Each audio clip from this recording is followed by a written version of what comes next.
En 1924, l'État, à l'époque, s'est aperçu que l'artisanat disparaissait. Il y avait une très grosse industrialisation à l'époque et les artisans avaient quitté un petit peu leur village ou autre, ou leurs échoppes ou leurs petits ateliers pour aller dans l'industrie. Et il y avait déjà à l'époque une très grande perte d'artisans locaux dans les villages et autres.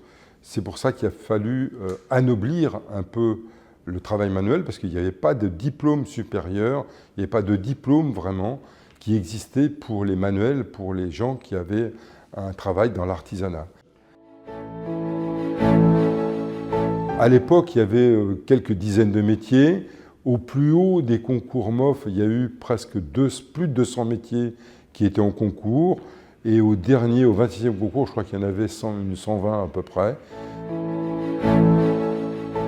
Les métiers de bouche, c'est les métiers qui sont le plus en communication avec le grand public, mais ça représente 10 à 15% des meilleurs ouvriers de France. Donc vous voyez, c'est une case parmi d'autres, mais le plus grand des métiers meilleurs ouvriers de France, c'est le bâtiment, les métiers d'art, c'est là où il y a le plus de candidats et le plus de métiers différents. Il faut avoir une très bonne connaissance de son métier. On apprend un métier peut-être en quelques mois, quelques années. Il faut 10 ans pour apprendre un métier correctement. Il faut 10 années bien perfectionnées, de travailler dans des bonnes maisons pour apprendre son métier correctement. Depuis une dizaine d'années, comme c'est un concours d'État, c'est un concours diplômant, et ce concours d'État doit être ouvert à l'ensemble des gens qui, sur le territoire français, veuillent s'inscrire au concours.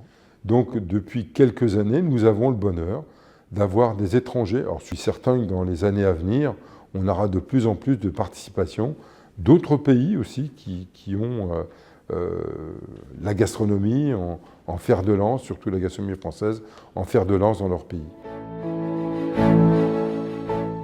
Dans le monde entier, les meilleurs ouvriers de France sont très reconnus, très appréciés.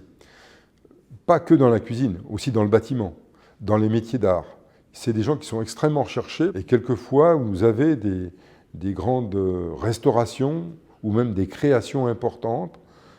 Faut faire appel à des grands professionnels qui ont pris le temps d'apprendre et de gérer bien leur métier correctement.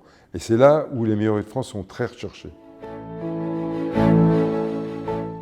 L'idée de 1924 a été une idée géniale parce que ça a permis à la France de faire une compétition dans beaucoup de métiers et je suis persuadé que c'est ce qui a tenu dans les meilleures qualités d'artisanat du monde, notre pays. Enfin, l'esprit créatif des métiers a fait que ça fait améliorer beaucoup les techniques de tous les métiers. Et c'est ça qui a tenu, je pense, les auréoles de nos concours et de notre artisanat français dans le monde. Je veux dire une chose, moi j'ai été reçu meilleur ouvrier de France, le jour où j'ai été reçu, je me suis aperçu que tout le monde me regardait. Vous êtes regardés, vous êtes pris en exemple, aussi bien pour les jeunes que pour les autres. Vous êtes une référence professionnelle. Et là, vous n'avez pas le droit de décevoir les gens. Et bien sûr, c'est une responsabilité quand vous êtes reçu, parce qu'on ne vous regarde plus du tout de la même manière. Et ça, c'est dur à porter aussi.